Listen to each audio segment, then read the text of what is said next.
Okay, AJ, I'm glad I got a chance to work with you on film because there's something that we really want to work on early in our swing.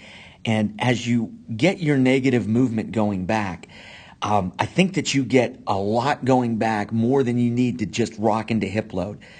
As you're really coming close, and we never want to get our weight outside of our back foot, right? And it's pretty intuitive as to why we don't want to get our weight outside of our back foot. And you're getting real close here to going outside. The bottom line is, as you get going forward, you're going to get a really big climb up, and you're not going to get off of your back leg.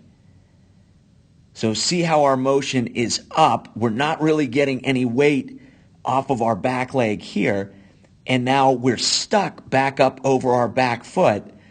And as our foot hits there, you can see our back knees already started to come in. You can see how much our front side has already opened up, right? We want to also, work on getting the bat towards more of a 45-degree angle, but that's something secondary to this lower half movement. I'm going to zoom in on it so you can see again, as you rock into hip load, you're getting, I think, too much into your back leg instead of just, into your back hip. I think you're really getting into your back leg, into your thigh here, because your motion isn't so much forward as it is up with your hip, up.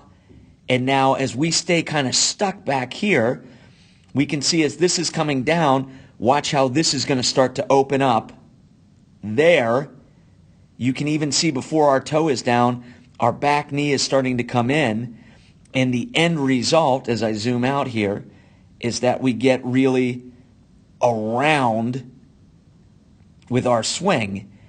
Also, really think about trying to get more up. Trying to get more up on that 45-degree angle. Although we'll get a more efficient path to the ball if we can clean up our lower half. Again, we rock into our back leg, which gets too much up here.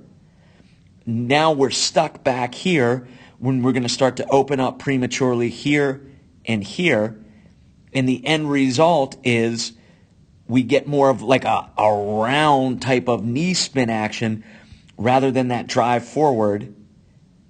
And we get going around the baseball. As we move through the swings here, and you can see it on the 5 that we put on the other clip.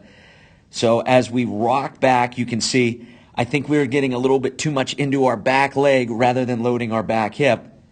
The climb is up. Again, you can see into back leg and up.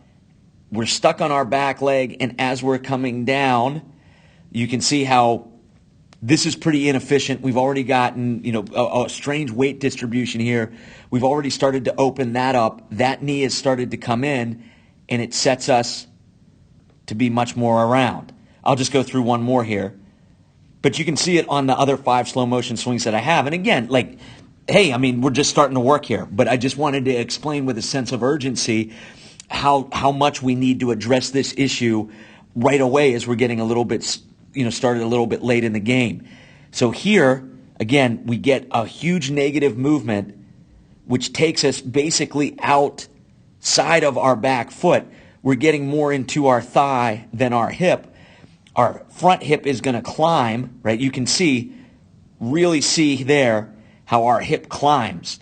Now as our hip climbs, you can see, just watching your back leg, how we get kind of stuck on our back leg, and just watch your back knee. It turns out, and now look, as you're coming down, your back knee's already starting to come in, and you can see at toe touch there. Compare that to, that's why it's really good for you to watch those samples that we put up.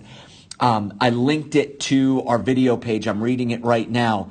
Remember, we have a ton of narrated and unnarrated samples here. Make sure you click that, and you can work your way through and see where those guys are, where they land. Again, I would also recommend that we work towards more of a 45-degree angle there. But the big thing that we want to address is that early move.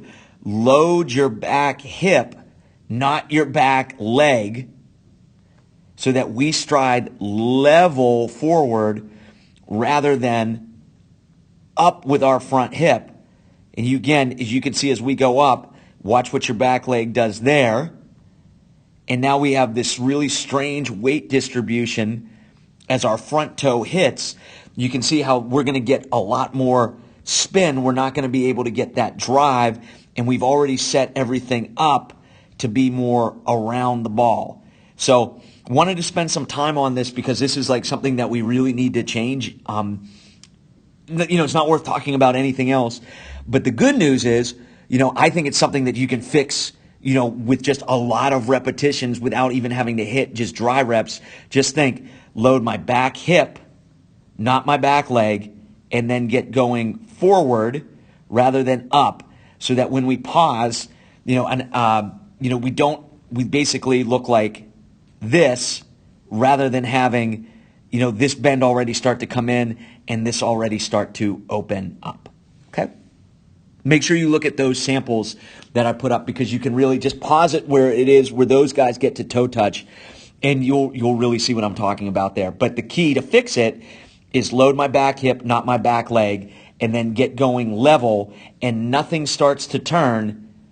We got to get to the point where when that toe hits, right, nothing has started to turn here, nothing has started to turn here, and that weight is off of our back leg.